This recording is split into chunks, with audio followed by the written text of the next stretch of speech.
Good morning, Manila. How are you doing this fine day? I'm in focus today. In focus I is knew good. I think, the camera.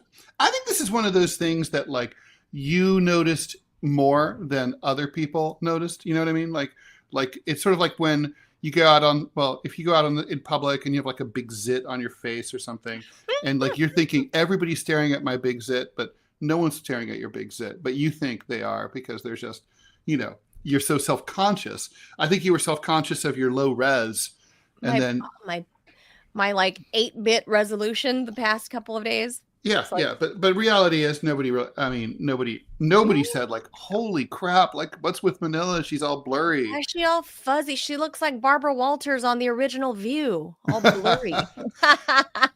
All With right, I'm gonna yeah. bring us in. Manila All right, you Chan do. is over there. I'm Ted Rall over here. She's down in the district. I'm up here in New York, where, by the way, we now have wildfires in northern Manhattan right now. So that's how that's going. You're tuned into the Ted Manila Information Show. That's TMI for short, where we will bring you way too much information, anything from the news to politics. Is there anything going on in the political world right now? I don't even know. Lifestyle, culture, fad Right. diets, what the kids are up to, what the kids are not up to, the taboo, the occult, anything and everything goes. Woo! Because we believe you can never have too much information. If you need that straight-laced, button-down news program, go check out CNN, MSNBC, Fox News. This show is not probably for you. It's stuff you want to hear about, and maybe some stuff you never know you needed to know. And we may have a few laughs along the way. So if you don't Well, like that's for humor, sure. don't be here. Yeah. And we are live Monday through Friday, 10 a.m. Eastern time. But we're very clear that when we say we're live, and I don't know if everybody understands this because I didn't always understand this about this kind of live streaming thing.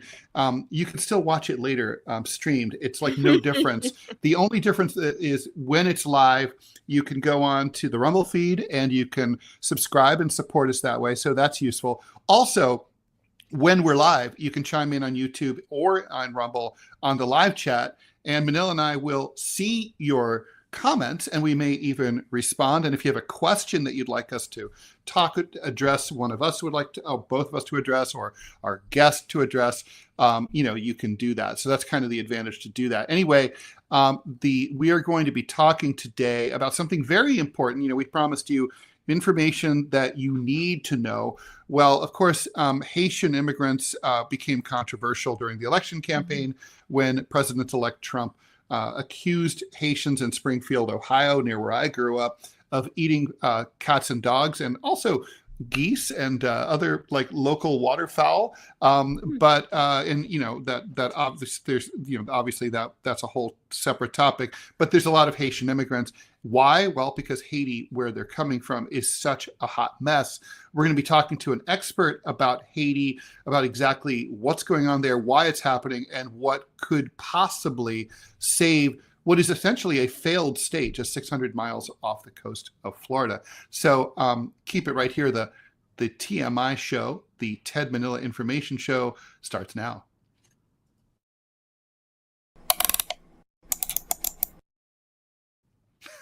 Okay, I'm so on the fence. Not today. I'm liking the Jaws. I don't know.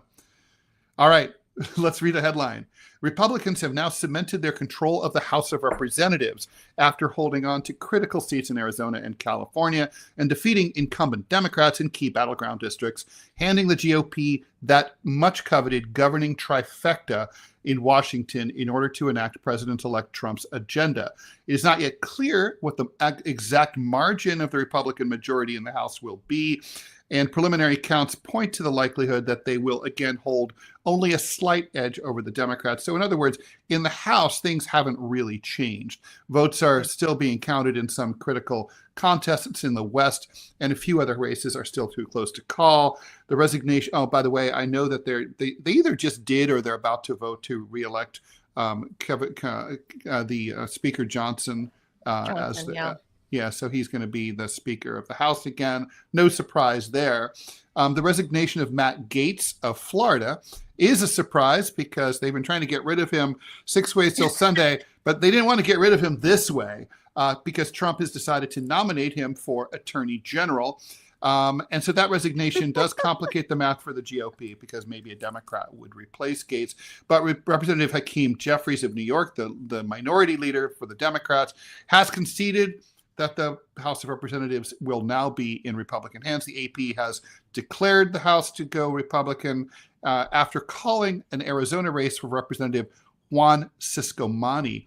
So the Matt Gaetz thing, I think it's safe to say, is by far the most controversial of President-elect Trump's nominees. It really feels like this was a big FU to everyone, pretty much. I mean, it's a trolling thing, right? I mean,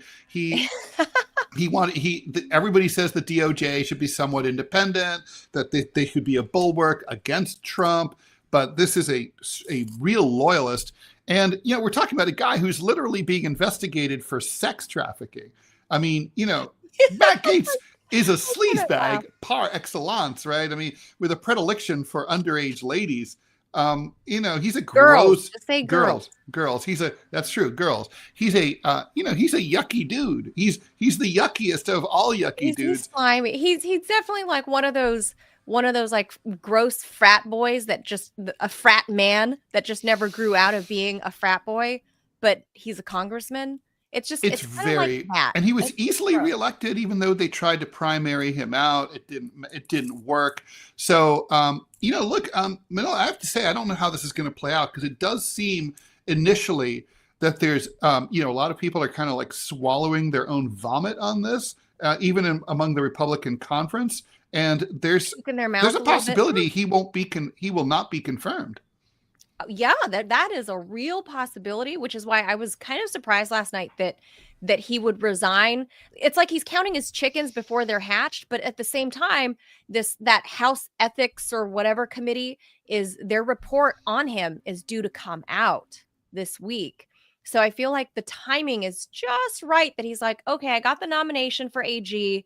And this House thing is going to come out about me. But if I quit the House first, they can't fire me. Like, they can't George Santos me. Right. So that's what I'm just going to bounce. I'm going to bounce right now. But at the same time, it's like the future of his career is also, I mean, at best 50-50. I don't think he's going to get confirmed by the Senate. I think he's too controversial.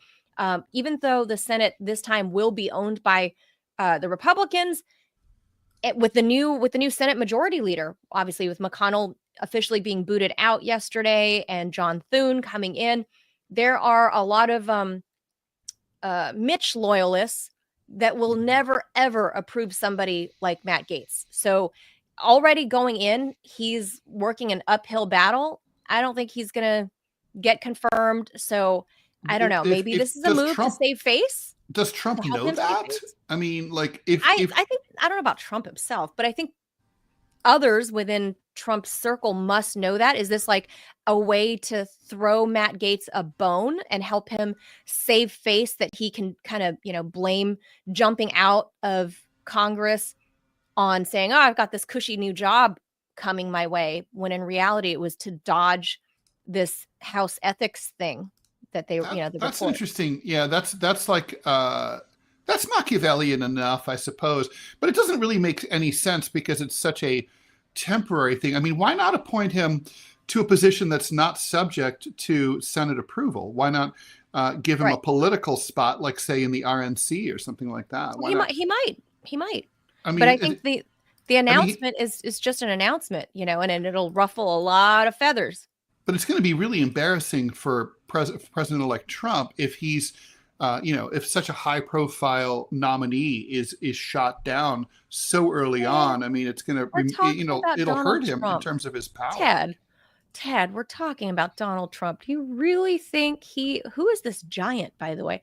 Do you really think Donald Trump cares? He's going in as a lame duck. He's just throwing stuff at the wall at this point, I think, to see what sticks. He's not going to care. He's not going to care. He has both chambers in Congress.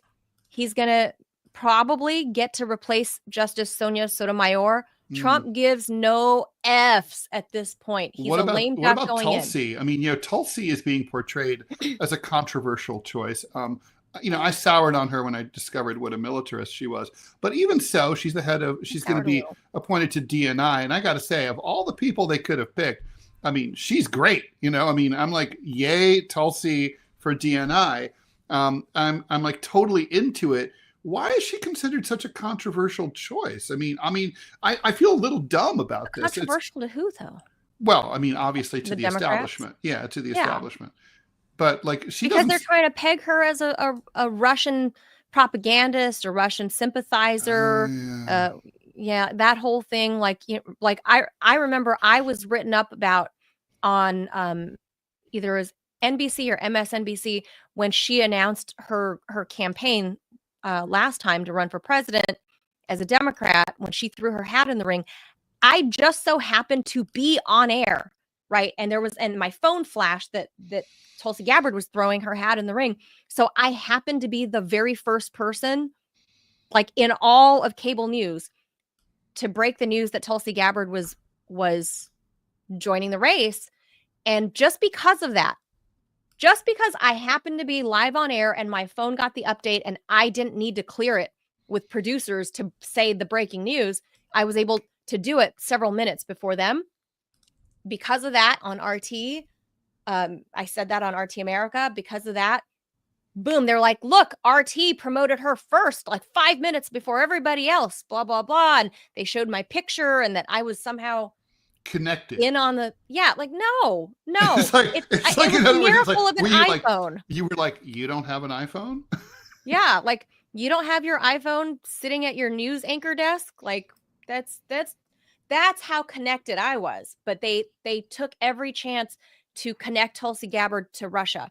And ever since then, and then they're like, she's an Assad apologist. She's this, she's that, or whatever. So there are a lot of things I do like about Tulsi, but there are things I dislike with, like you said, she's a little bit institutional war hawkish against Arabs, which I'm not a fan of. But other stuff, I think she's been spot on a lot of stuff. So I think that's the only controversy is that if she is being portrayed as a Russian propagandist, well, now you have a Russian propagandist that's coming in as DNI. So it's a big middle finger to that whole apparatus, is my opinion. But that's just awesome. Me. So I kind of dig that. But anyway, you want to go on to the second topic? I think this one's yours. Let's move on to this one here. So this happened. A senile old man welcomed another senile old man. A senile old man welcomed what the mainstream media called literal Hitler, which is literally not the definition of literal, but they called, they said literal Hitler, orange Hitler there, was welcomed back to the White House. So what we're looking at there, the first White House meeting between President Joe Biden and now President-elect Donald Trump after the latter's comprehensive victory here in the 2024 election cycle had the potential to be an awkward affair, but instead it was soft voices and smiles in front of a cozy fire. Trump joined Biden here in the Oval Office just yesterday. Could lovemaking be far behind? Ooh, they're going to start playing some Kenny G in the background. So they had a public meet and greet for the outgoing and incoming presidents, a tradition, that we have here, the trend, just kind of a visual representation of this transition of power. As the two men sat together in front of this blazing fire, Biden congratulated Trump and welcomed him back to the White House, saying he would make sure the incoming president is, quote, accommodated with everything you need for a smooth transition. I mean, look at them, buddies. Let's listen if you can make out what Joe Biden says, but if not, there's transcripts for that. But it was all very, very cozy. Have a listen. Well, Mr. President-elect and former President, thank you. Donald, congratulations. Thank you. And looking forward to having like we said, smooth transition. Do everything we can to make sure you're accommodated, what you need. And we're going to get a chance to talk about some of that today. So good. Welcome Thank you back. very much. And thank you very much. And politics is tough, and it's in many cases not a very nice world, but it is a nice world today, and I appreciate it very much. A transition that's so smooth, it'll be as smooth as it can get, and I very much appreciate that, Joe. You're welcome. Well, Ted, I think your prediction about Biden attending will prove to be right. I thought he would be salty, but not a swipe at Trump. I think he was going to be salty at his own party and that he wasn't going to be there to represent.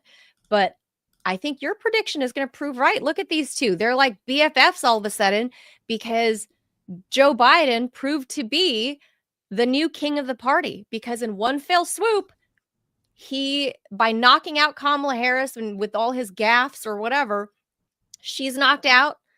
By way of her getting knocked out of there, the Obamas are knocked out and the Clintons are knocked out. So suddenly Biden is king of the burning pile of rubble that is the Democratic Party.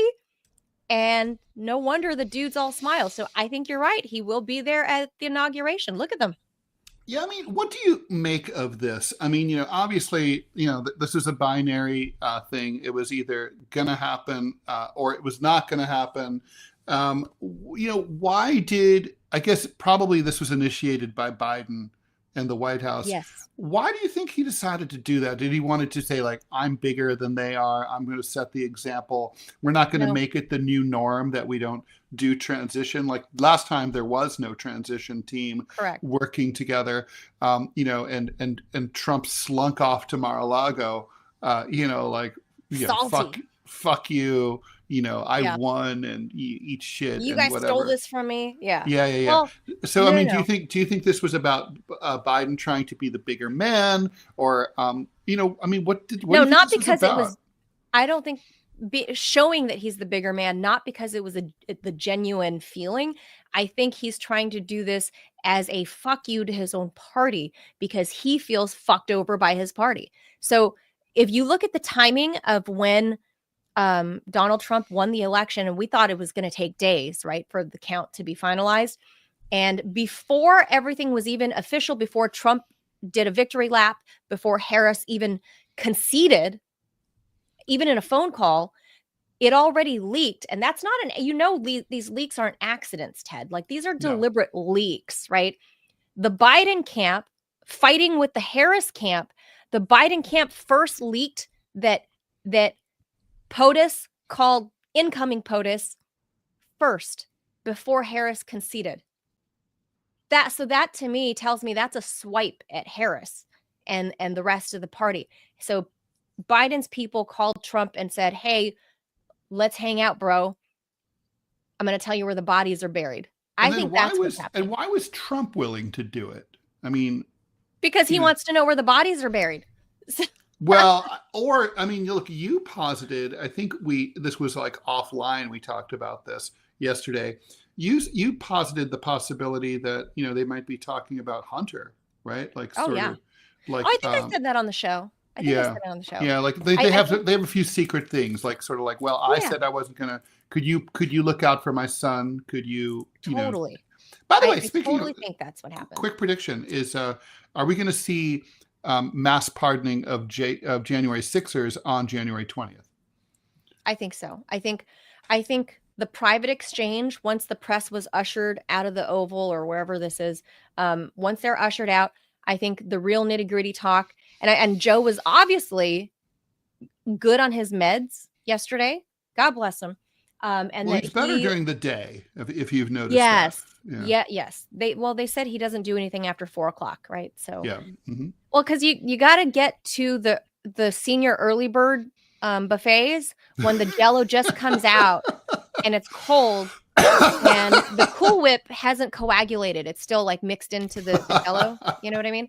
So he has to get there on time. But that's why it's before 4, because early bird dinners start at 4. So Biden looked good. He actually sounded, non-senile.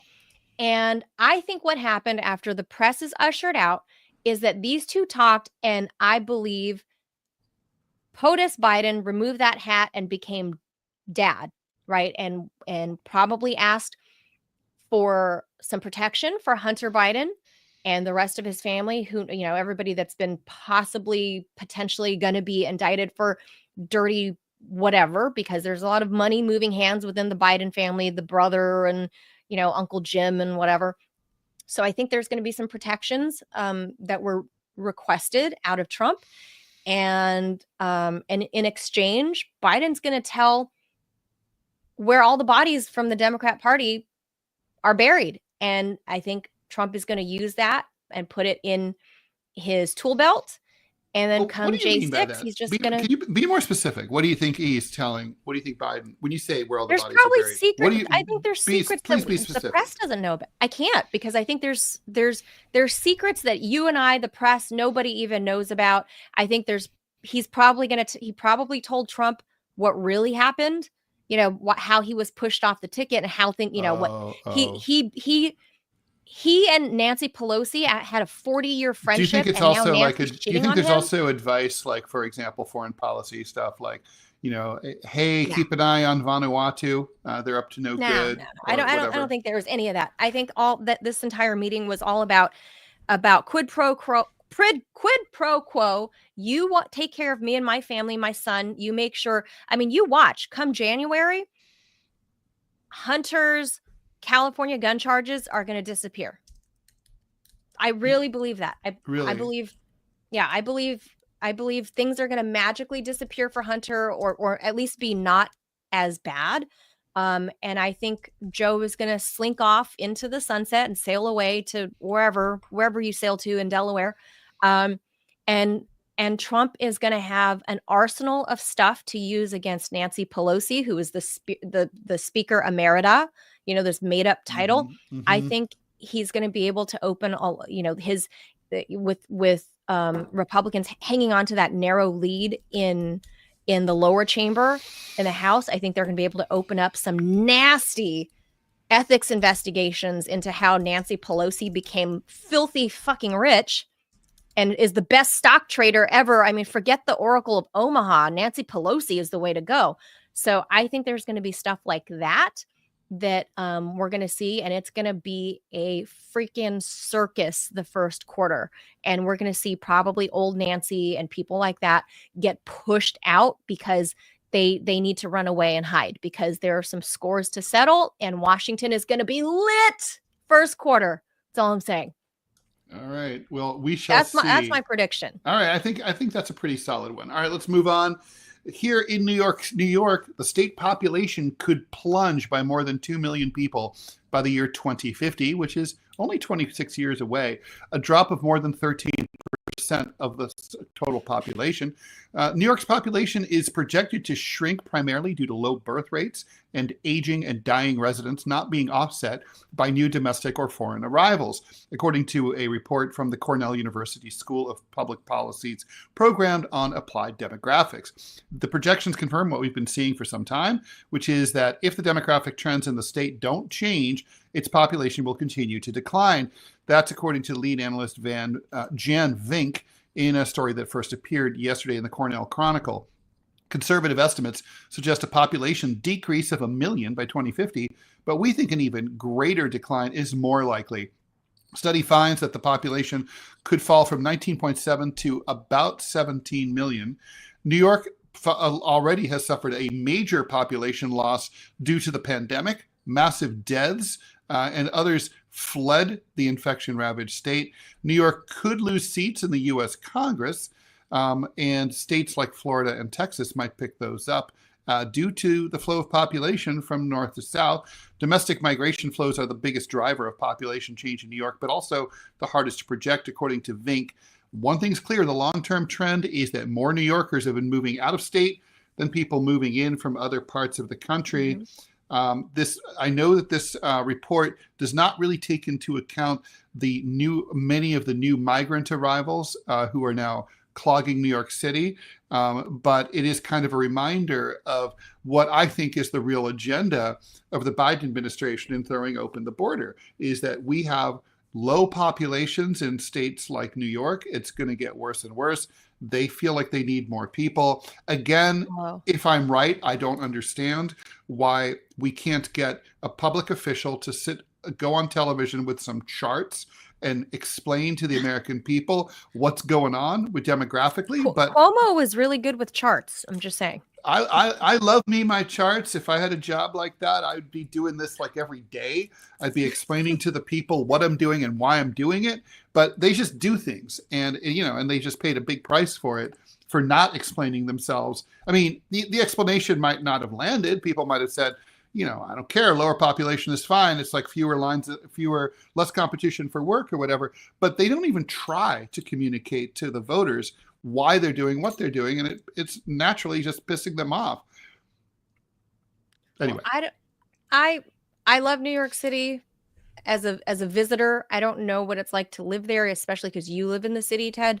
But coming from LA, we're crowded, but we're also not we're not walking. We're not a pedestrian city.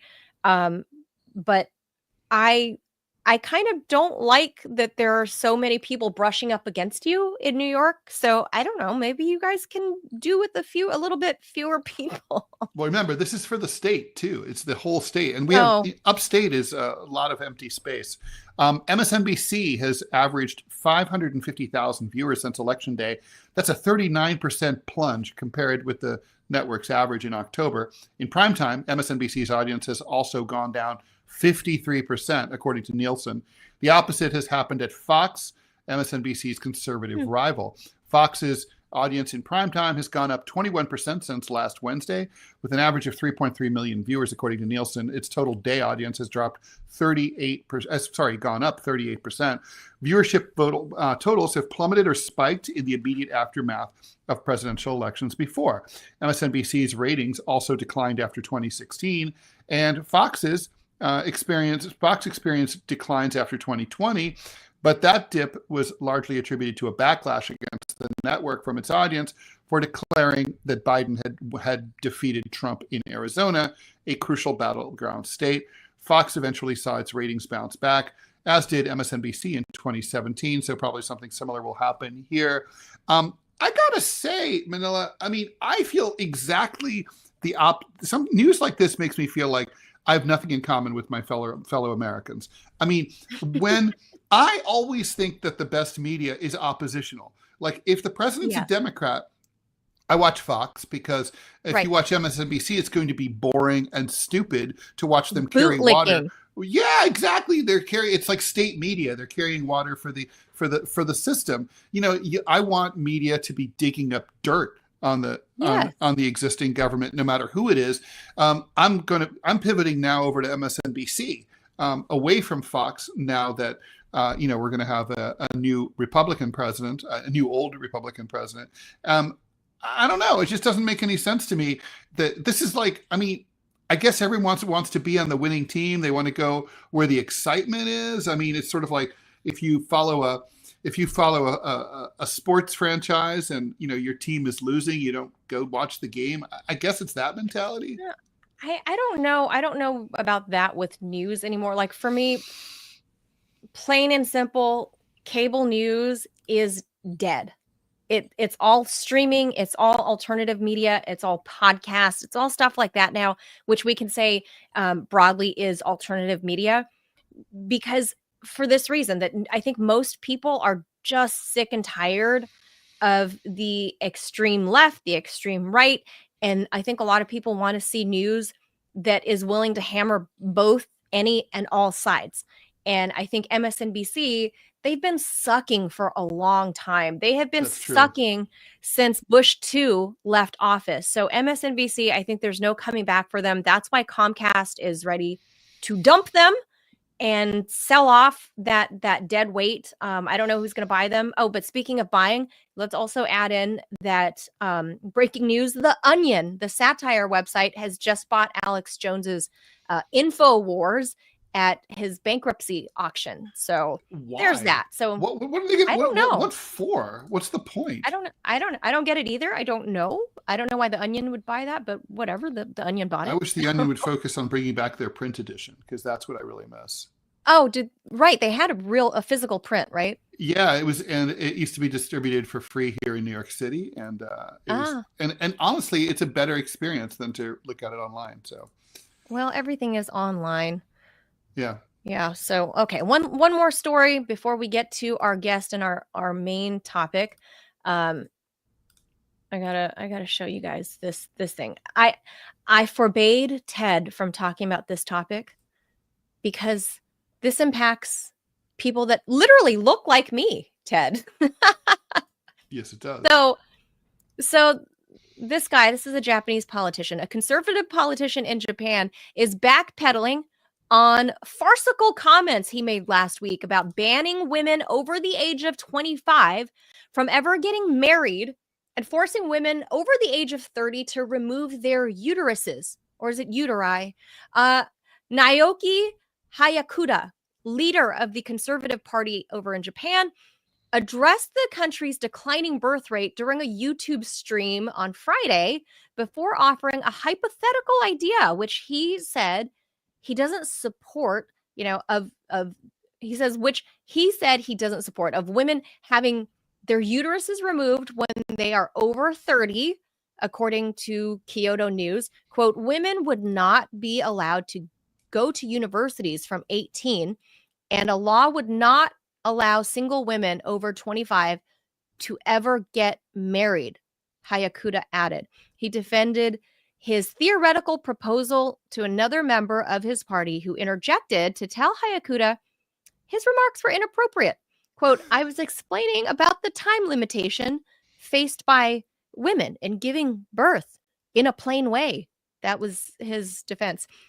So following global backlash, he retracted his comments during an appearance on a Sunday show. He also tweeted that his comments were, quote, undeniably something extremely harsh, and reiterated the idea was just science fiction, everybody, and something that should not happen.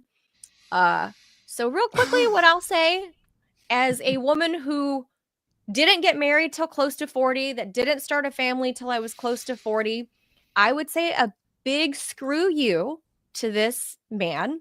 And literally, like, saying what women can know. This is Japan, mind you. Japan, supposedly, the most democratic Asian country in the entire, all of Asia, right? Like America's buddy, Japan. Well, it's not that democratic. I mean, they've had that's what they say. one-party rule pretty much the entire time. Well, you and I know that, but this is what I'm saying. The purported story is that, Japan is this great, wonderful Eastern democracy. But by American standards, obviously by American establishment standards. But here's this dude, the conservative, saying that women, girls 18 and over, you can't go to college. And if you're not married by the time you're 25, you're an old maid, so no one can marry you. And over the age of 30, you just got to get your old ass eggs removed, get your uterus and take that all out. He wasn't really saying that. He was joking around, right? He was kind of like, he was using. Look, I want to come to this guy's defense. I feel like he's being screwed here. Look, I mean, he's trying to stimulate discussion. Japan has had a low birth rate problem for many decades. And so he's basically trying to say, like, this is why, like, women are waiting too long to have kids. That means, obviously, that's biology. Your fertility, the average fertility rate declines as you get older. That's just basic biology. And therefore it's important to start stimulating discussion here about, like, maybe we want to encourage people to have kids when they're younger. So basically what he's saying is, well, women are going to college, and obviously they're not going to have kids when they're in college for the most part. Then they get into their careers, and they wait a long time. I mean, obviously that's the same phenomenon we have here in the States. Yes, but all throughout the West, right? So, like, so he's like, well, maybe, like, to fix this problem, we're going to we should pass some laws. I mean, he's being sarcastic. He's joking. I mean, but it was so less than tactful. And I don't know if the Japanese are known for their sense of humor, Ted. You would know better than me. You've been to Japan. But that's not my impression. And no, I think they're not. Yeah, I mean, they joke, but the jokes tend to fall really flat. My boss was bald, and he had to endure in front of me some, like, asshole, like, other bankers who would come in and say, like, do you work so hard? You must be losing all of your hair. It's like, And it's like, Oh, that's not funny. Well, the No. same thing. If I know he was trying to be sarcastic and be a smartass, but again, it fell really flat. And the fact that they live in this hyper capitalistic society where people are dying at their fucking desks. That's the society that they have developed. And now he's going to make a joke and shit on women. They are trying to fix it. I mean, they've established a cabinet level ministry of leisure, and and it has sweeping powers where to force people to take time off. So, for example, office buildings in Tokyo in the business district are locked shut at the end of business at like 5 or 6 o'clock at night on Fridays. And let's say you're like, oh, you want to go and work at the office on Saturday or whatever. That's not permitted. You have to go to get a police constable to accompany you. Let's say you're like, oh, I left my phone at my desk. The cop will bring you to your desk, escort you, make sure that you're not working, and then bring you back outside. That's the weirdest. Because salarymen are dropping dead, like you said. They really are dropping dead at their desks, and women are no different. And if you want to foster a society that says, hey, families are important, children are important, then empower women and give us the ability to procreate. And I'm just saying, smart ass comments like this are probably not appreciated. So whatever, dude, like get a better sense of humor. That's not the way to approach it. Just saying. All right. We're going to stop that right there. Cause we're going to bring in, our guest here after the Jaws. 1 second.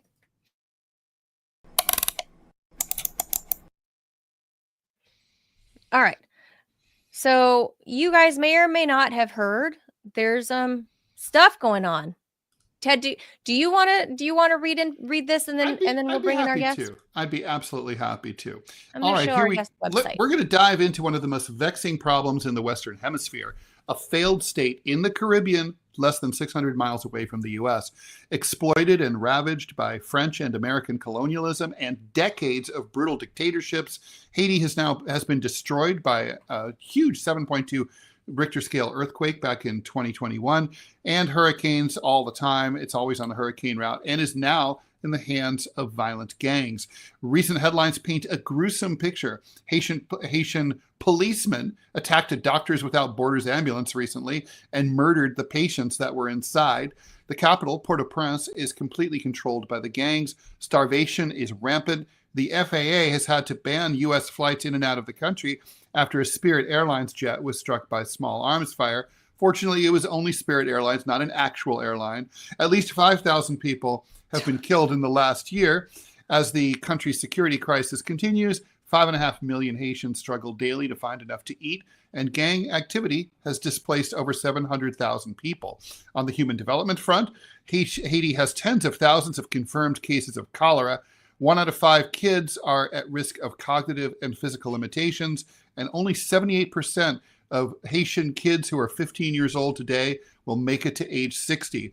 The effects of this misery come to America in the form of Haitian migration and illegal immigrants. What needs to be done to restore calm, law and order, and maybe even prosperity to this benighted nation? Who's up to the job? Or should Haiti be left alone for the Haitian people to work things out for themselves? Joining us is Dan Cohen. He's the founder of Uncaptured Media, and his latest documentary is Haiti, Intervention versus Revolution. Dan, thanks for joining us here on the TMI Show. Great to be with you. Thanks for having me. Hey, Dan, thanks for joining. First of all, I got to give a disclaimer that we're not going to, I know you got the exclusive footage and put it out there first of this execution that's here on the screen. We're going to be unable to play that because YouTube, and we can't say I can say shit, but I can't say the other word with the double O's. So we'll say pew pew. There's some pew pew action. Okay. Yeah. Gotcha. I didn't know that we weren't allowed to say that. All right. Well, it's good to know. Yeah. The YouTube censor bots comb through all the language. And if you talk about self-harm or people being pew pewed, they get you. All right, then. I do not have I don't have the self-discipline to prevent myself from doing that on my own channel, but on yours, I will respect the rules. Just try, Dan. You're Okay. my friend. I trust you. I trust you. Do my very So best.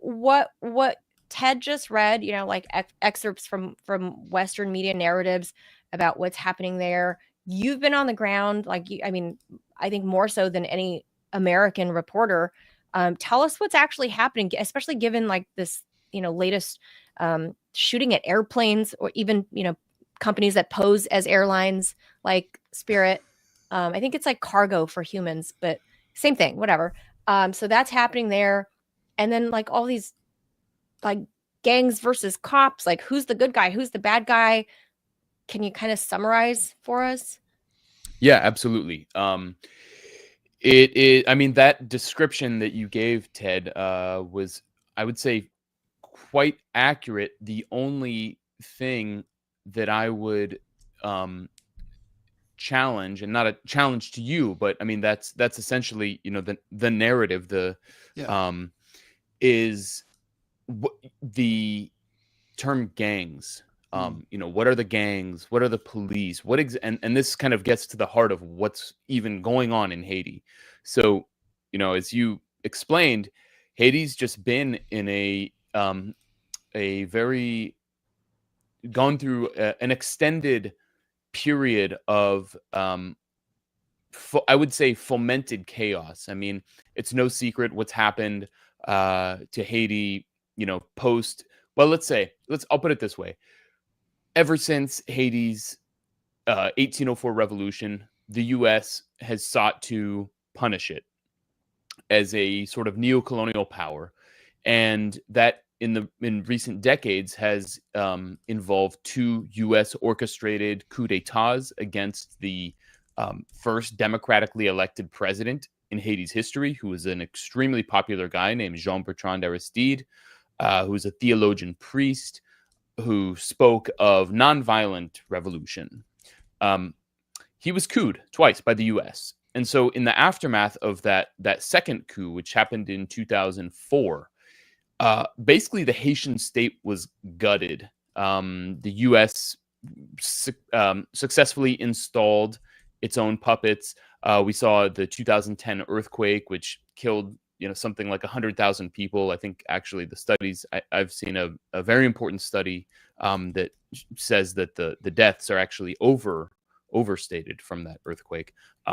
And billions and billions of dollars were pledged to Haiti to rebuild it. And actually like 99% of that money just went to DC contractors. So it was a big scam led by the Clinton Foundation, who are notoriously despised. And, even, today Republicans will talk about how terrible the Clintons were for Haiti. And so through this process, we've basically just seen the Haitian state gutted. There are no public services. The police are totally corrupted at every level. We know from WikiLeaks cables published by Haiti Liberté, who I collaborate with closely, that the oligarchs actually pay the police as their own private force. So the idea of police, the good guys, and the gangs are the bad guys doesn't really hold water. It's much more like, I would say it's kind of like a Wild West situation where there is no real rule of law. So there are some good guys that don't have that, that don't have the badge, and they're, it's all mixed up. Basically the point it got to is because the state was gutted, there's very little services. There's trash everywhere. For example, the state doesn't collect trash. There's no security. You have all these different like impoverished neighborhoods where people organize themselves. It's like, imagine if the state collapsed. Basically, the person who ruled your neighborhood is whoever had the most guns. Right. And so that's the case throughout Port-au-Prince, in particular. The cops do exist, but they are essentially a gang. Controlled by the oligarchs. So some of these you can call them strong men, you can call them neighborhood leaders. Some of them get involved in crime in order to, fund their activities. Some of them are totally against crime. It just very much depends. It reminds And me, the situation that you're describing reminds me of the situation in Afghanistan before the rise of the Taliban. It's warlordism, and whatever part of Afghanistan you happen to be in would reflect the personality of the local warlord. So, for example, Rashid Dostum, who ran Mazar-e Sharif, was like a Balkh province, was sort of a mercurial fellow who, if you crossed, things could go very badly for you. And it was very violent, particularly against ethnic minorities. On the other hand, in Herat, where there was a guy named Ismail Khan, he was considered like a very wise and temperate and calm dude who was very tolerant of minorities. I mean, and it's like, Herat had a functioning power grid. It was actually very well run, and it was so weird. Like if you followed the road out of Herat, suddenly you'd see like electricity poles, and then suddenly there would just be a loose wire just dangling in the wind at the end as you got out of his domain. So it was just, Afghanistan was a bunch of fiefdoms. Is that kind of like what it is? Yeah, I think that's a pretty fair assessment, and it's even but it's so condensed because Port-au-Prince, I mean, is a sprawling area, but we're talking about neighborhoods where you can't really tell where one, the average person, you can tell where one ends and another begins. It may just be a sign on a corner that marks where the next neighborhood begins, where if one resident of that neighborhood crosses that line, they'll be shot, this kind of thing. So you can see there are these piles of burning garbage. It's like eternally burning garbage, and Haitians are very sensitive to this. When you go and film this stuff, they really don't like it, because they have national pride. Despite everything, they have national pride. So there's one guy who you see on screen there who basically he was a police officer, a very well-regarded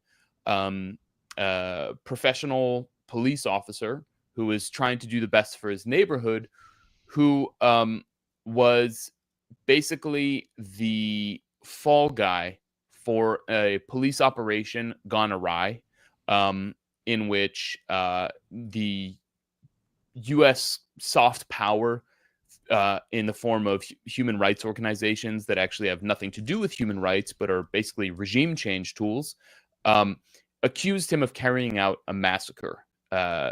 And we investigated this. There's no evidence it was a massacre, but was actually, what we found indicates it was like I said, a battle gone awry. And that basically put him on this path of radicalization, to say this system is totally corrupted, cannot be saved, and the only answer, the only choice is revolution, and not unarmed, peaceful revolution like Jean-Bertrand Aristide did, who got couped twice, but armed revolution. And so basically this guy, his nickname is Barbecue. That's the name you'll often hear. His real name is Jimmy Cherizier, and he is the leader of in his neighborhood. His neighborhood is called Lower Delma,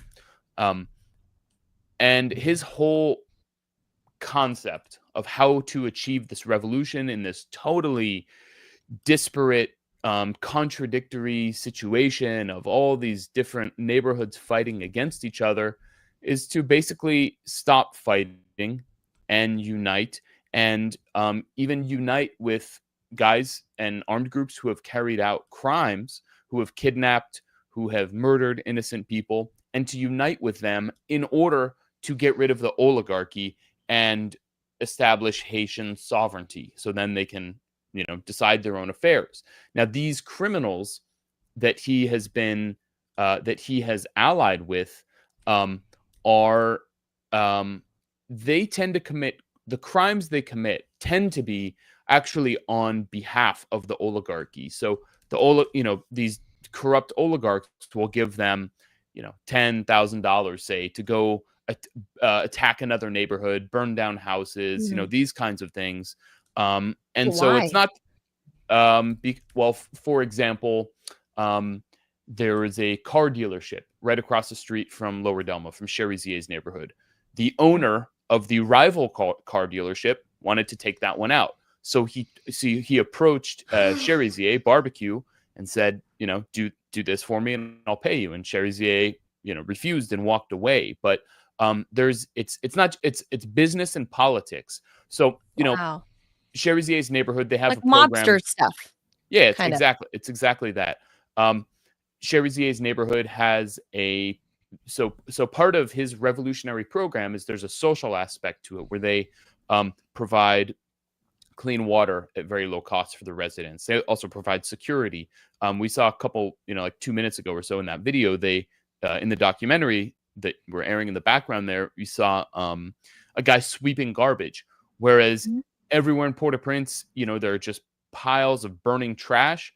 He actually pays people to go clean up the trash. So when you enter into his neighborhood, whereas you'll see that kind of garbage everywhere, that's very close to the entrance to his neighborhood, you don't see any of that. Mm-hmm.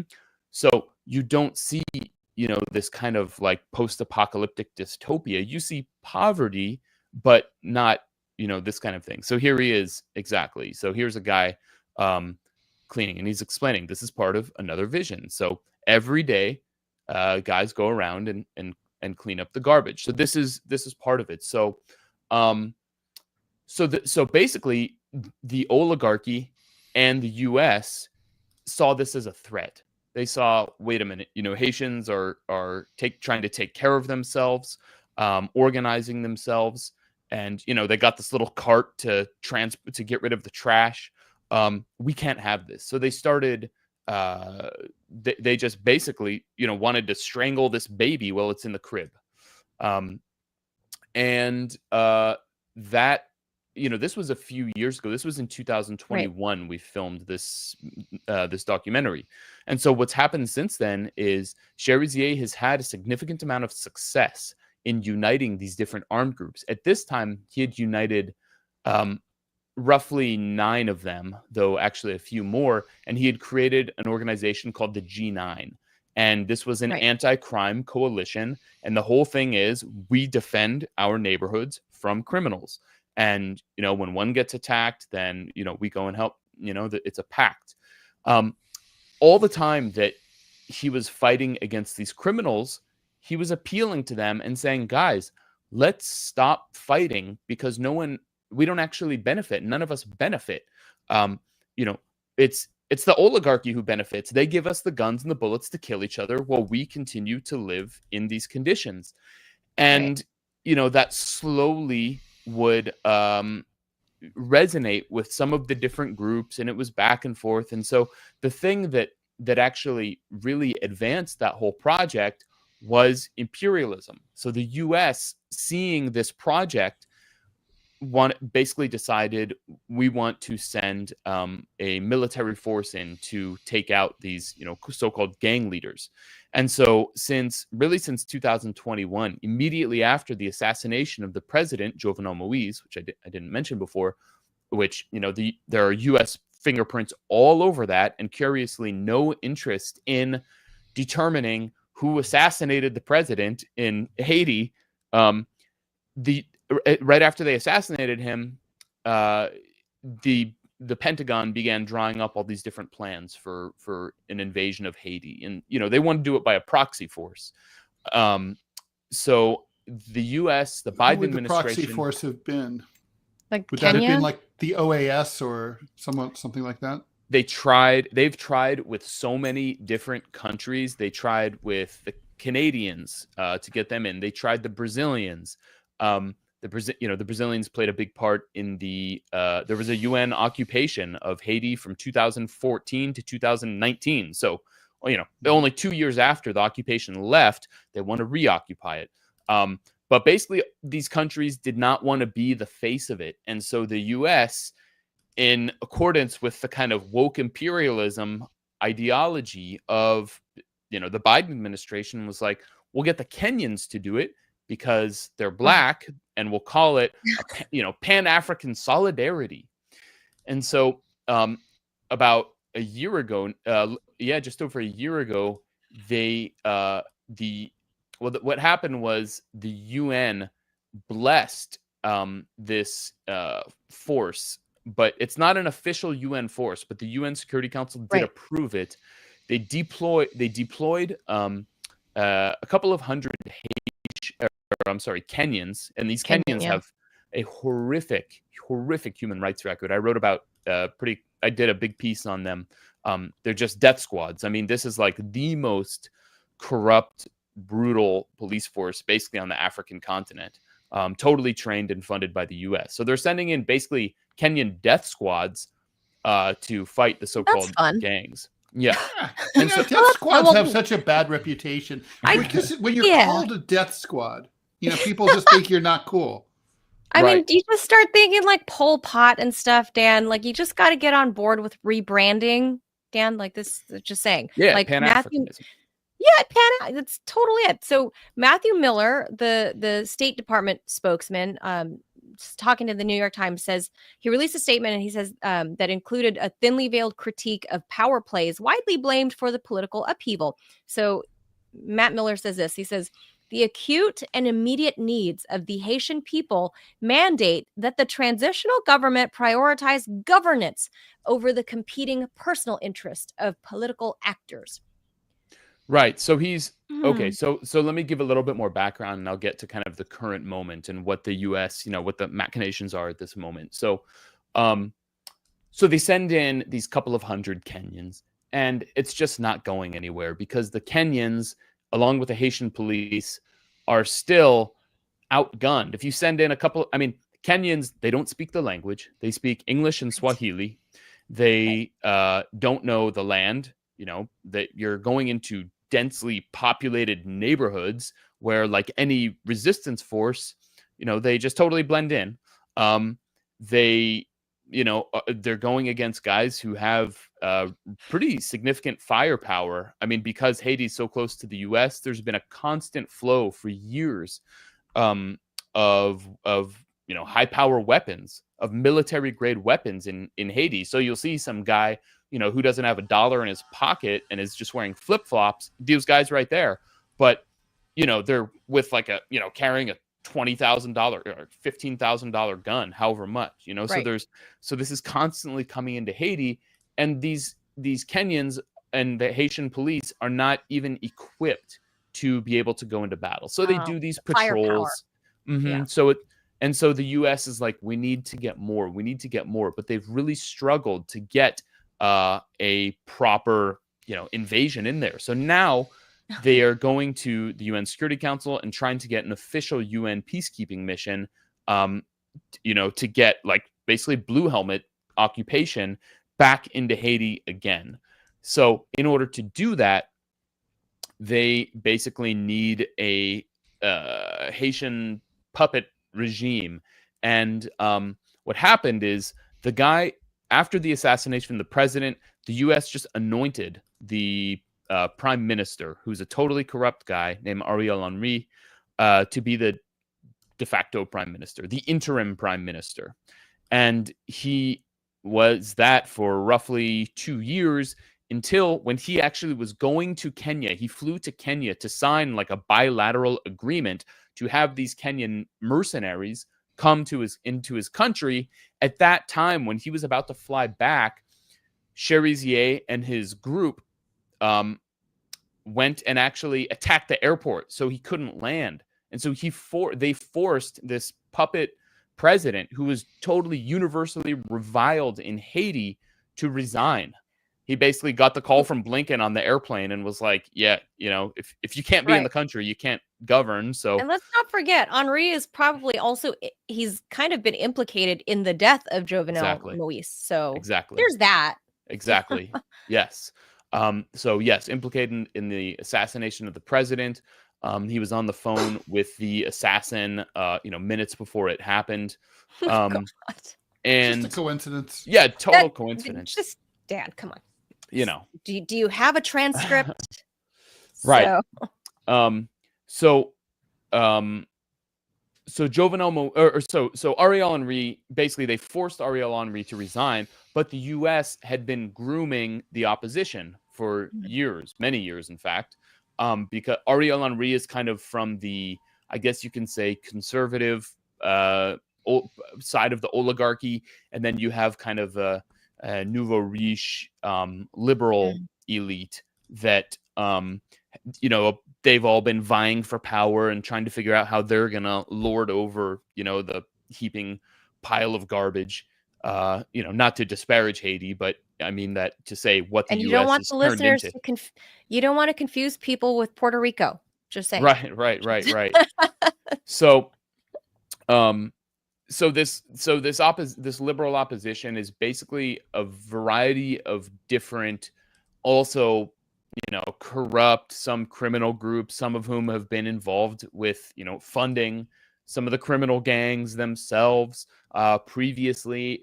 They're totally just as dirty, and they are seeking power. And so you have this kind of, the U.S. is trying to get them to all work together so it can carry out its plan, but it's not going exactly as they want. So Matthew Miller is like, can you all just work together, to basically, so we can get this intervention in and, stop the infighting. Right.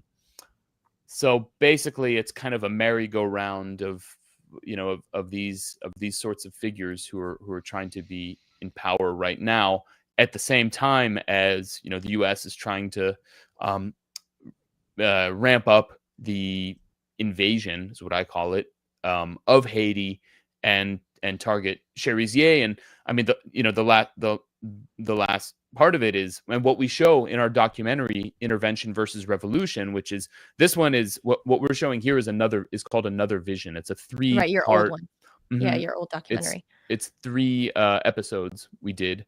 And then and the most recent one we did is called Intervention or Revolution, and that shows the rise of the success of Cherizier's efforts in uniting these armed groups. So where his first one, with these 9 different neighborhoods united, and he's fighting against the other ones and telling them to, let's all unite, he eventually succeeded in uniting with those enemies, those criminal armed groups, and the group is called Vivre Ensemble, which means live together or living together.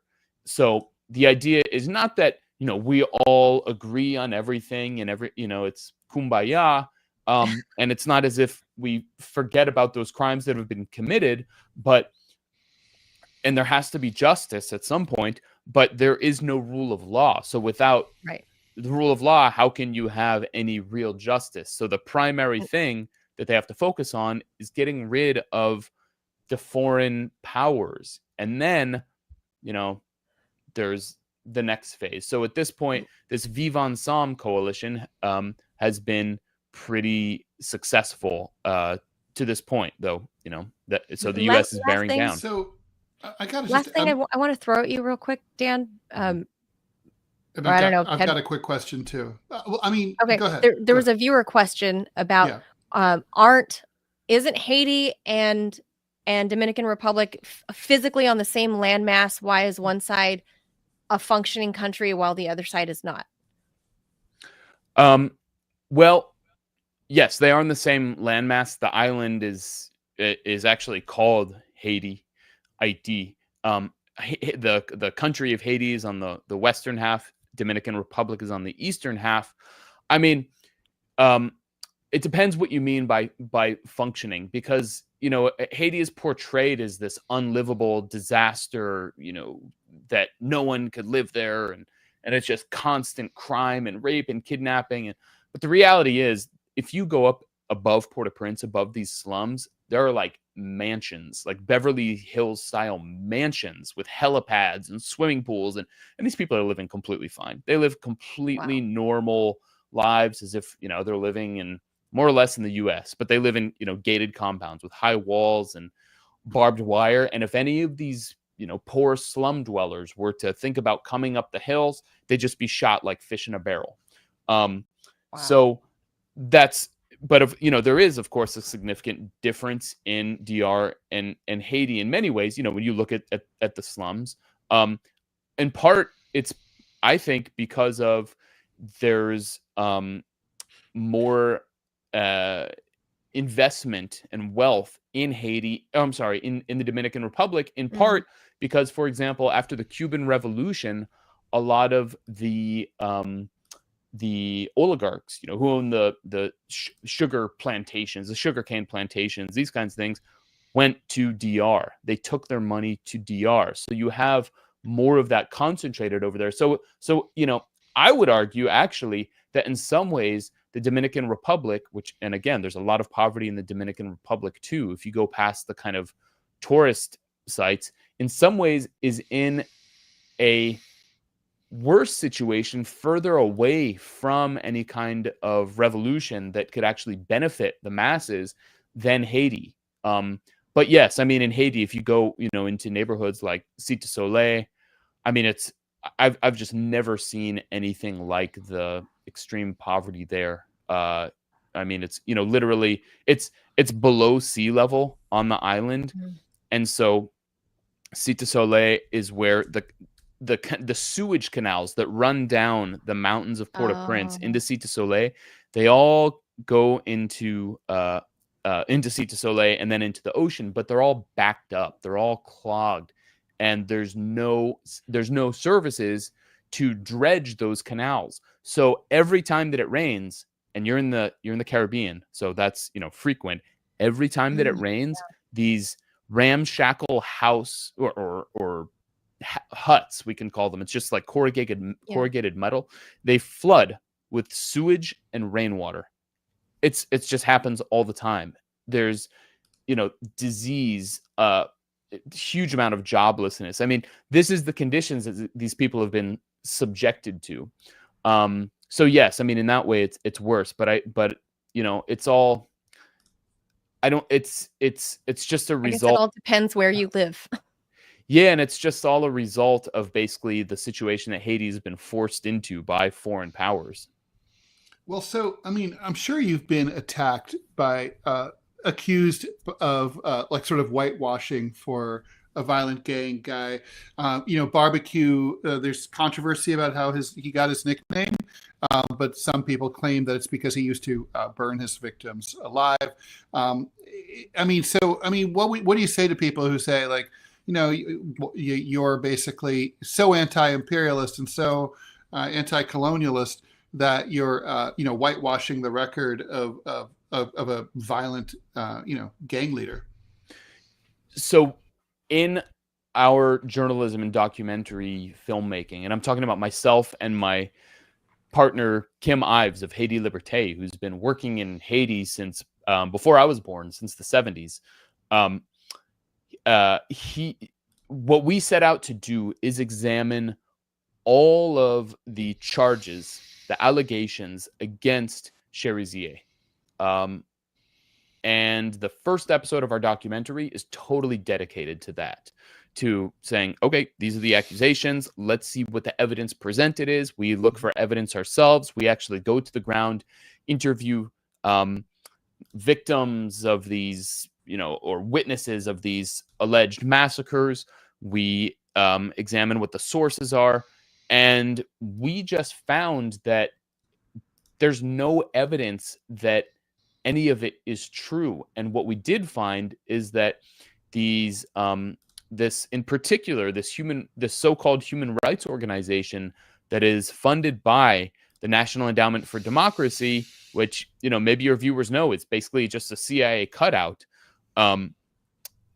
invented these stories of massacres for political reasons in order to pin to make this guy into a demon in the public mind. And at the same time as they invented other massacres, they actually covered up real massacres that we documented, where Cherizier's neighborhood was attacked viciously, and we saw a huge amount of homes that were destroyed by bulldozers, by police forces.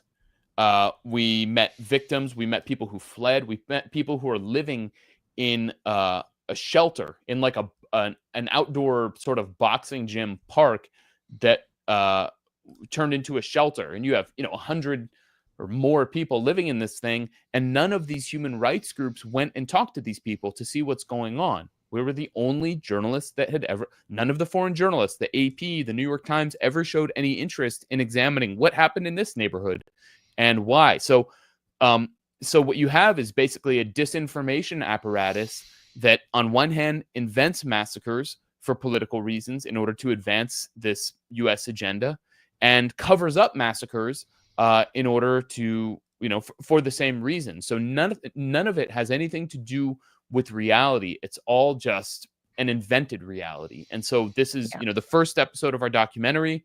I encourage anyone who has questions or doubts to watch that. And if you see a hole or any weakness in what we reported, tweet at me and I'll or Dan's message me. Very good at that. Yeah, Dan's very good at that, and he definitely is not afraid to get into discussions with randos on the interwebs. So yeah, No, I'm friendly. So I appreciate that about Dan. I like that. But it's not like you're being like, oh, you stink and your mama's fat. It's not that kind of discussion. It's I can go there, but I try not to. But it's more, intellectual, and he's got evidence. Dan's got receipts. And to point out one thing, Ted, Dan previously has been on some of my other previous shows where we have covered Haiti. And he's pointed out to me that Barbecue's his nickname, is not because of grilling his opponents. It's because he's the kid of a street vendor who's the mom used to grill food. And so he's Jimmy Barbecue. So that's where that is. But yeah, you guys should check out Dan's, all of Dan's work. It's posted, yours and Dan Ives. I don't know if you guys are working together on this last one, but Kim you Ives. guys are doing, Kim Ives. Sorry. I want to say Iverson because, we all know Kim Iverson and it's very close, but Kim Ives. So please go check out Dan's stuff and your website, uncaptured.media. You can subscribe. And that's a Substack. They can support your work there so you can continue to do this amazing work. And of course, your coverage of Gaza and everything that's happening there. So please go check out Dan's stuff. Appreciate you breaking down for us what's happening there, Dan, because of course, mainstream media is saying, quick question, Dan. send this in. The election results, do you think that'll have any impact? How will Trump's policy differ? What do you think he'll do, if anything? It's such a big question because, all for the past year plus, as the Biden administration has been trying to get ramp up this invasion of Haiti using kind of like woke, a woke veneer. I've at the same time, like if you remember a few months ago, there was suddenly all these claims about cannibalism in Haiti and that instantly morphed, especially on X, like with all these kind of Elon's influencers sort of in the like MAGA influencer world. They all started claiming there are cannibal gangs roaming Haiti and they're all taking over, and then that eventually became, like a couple months later, that became they're eating animals, and that was kind of in the U.S. Haitian migrants are eating animals in the U.S., which actually wasn't true, but became a proxy for like immigration questions, which is a real question. But so what I've been saying throughout this period is like it's much more effective to just sort of have like open racism, like Haitians are cannibals, and that goes back, then Biden's like we're gonna send in these Kenyan Pan-African like solidarity activist death squads, to root out the gangs. And so I've been thinking like it will be much more effective. This is like a much more like Trump thing to do, because like liberals are like, well, we can't be racist and all these things. So, right. But like the right is like, much less sensitive to that thing, doesn't really care. So I've long thought that it would be much more likely to see like a fuller invasion in a Trump era, though, Trump's appointments so far there are many neocons, but it's very, very contradictory. I mean, so I just don't know what to expect. Marco Rubio, pretty scary appointment for Latin America, including Haiti. Secretary of State, what kind of power does he have? I mean, State Department, what is it? International Narcotic, INL. I can't even remember what the International Narcotics and Law Enforcement. They have some power to send military forces, and they have been doing that under Biden. But who's this guy? What is it? Pete Hegseth? What is he going to do in Haiti? I don't know. It's also is Tulsi Gabbard going to have any influence in these affairs? It's so contradictory. Yeah, and kind of unpredictable that I don't know. But I think, if the U.S. decides to send in some kind of, ramped up force, it's going to be a bloodbath. These are, you're going into neighborhoods where you have huge amounts of weapons, of high power weapons, armed groups that are increasingly sophisticated and that know every nook and cranny of these mazes. And so you send in, whether it's Kenyans, so it'll be or like Americans. Mogadishu. Yeah, exactly. There's just, and basically endless recruits, because you have young people who have no future and want to, don't want to see their families get killed. So, and once that happens, so it's kind of the same story over and over again with all these U.S. interventions. But it's a great question. We'll have to see. Yeah, I don't think anybody can predict what's happening. And I think that's part of Trump's logic, if there is any, is to be unpredictable. So, going from one landmass to another, I don't think any one of us can prognosticate what's going to happen. Like who knows? Like, I don't know. Let's call it part of the charm, Dan. Keeps you guessing. That's right. Part of his charm. Dan Cohen is an independent journalist and filmmaker. He is, of course, the founder of Uncaptured Media, and you can go check out his work. Go to uncaptured.media. His latest documentary is called Haiti: Intervention versus Revolution. You can support all of Dan's work at uncaptured.media. Thank you so much, Dan, for coming in here, sharing the expertise, because you've been on the ground, like I said, more than anybody, I think, in Western media. So appreciate your time. Thank you, my friend. Absolutely. Thanks a lot for having me. Bye, Dan. Take care. Dan. We should have him come on and talk about Gaza at some point. Yeah, for sure. So with that, we're going to call it a wrap. So another day, of course, we'll talk about Gaza, but I'm going to get all choked up and I can't even talk about that stuff in Gaza. Like after becoming a mom, I'm pathetic. I'm a weakling. Can't do it. I can't keep looking at dead bombed babies every day. I just can't. But anyway, thank you for joining us on watching the program. Thank you, Putinbot Gaming, for your support, moderating the chat, dropping the axe on all them trolls. Go check out Putinbot Gaming's channel as well. And for you guys, please remember to subscribe. They don't want to pay the troll tax. I know. Like, get out of here. It's only $50 a month. It's only going to go up the more you wait. But for the rest of you guys, cost of please living. just subscribe. Yeah, just subscribe. If you're watching on YouTube, hit the subscribe, hit the like button. Same thing on Rumble. If you are watching on the desktop version, then you can subscribe to us for $5 a month to help support the show and keep us going here. That you become a paid subscriber. $5 a month, we can keep doing this show for you. Once we get enough volume of people doing that, this can become our regular job, and we don't have to abandon this to go, be buskers in the subway. If you're enjoying what you see, what you hear, you find value in what we're bringing to you, please do support us that way. We are fully independent and rely on subscribers to keep this going. But in the meantime, if you cannot do that, at least hit the like button, share us on social media so we can grow in our followers, in our weird little community here of disparate voices that love to fight in a good way and have good arguments, not Sam's the trolls in the Rumble chat. So we appreciate you being here.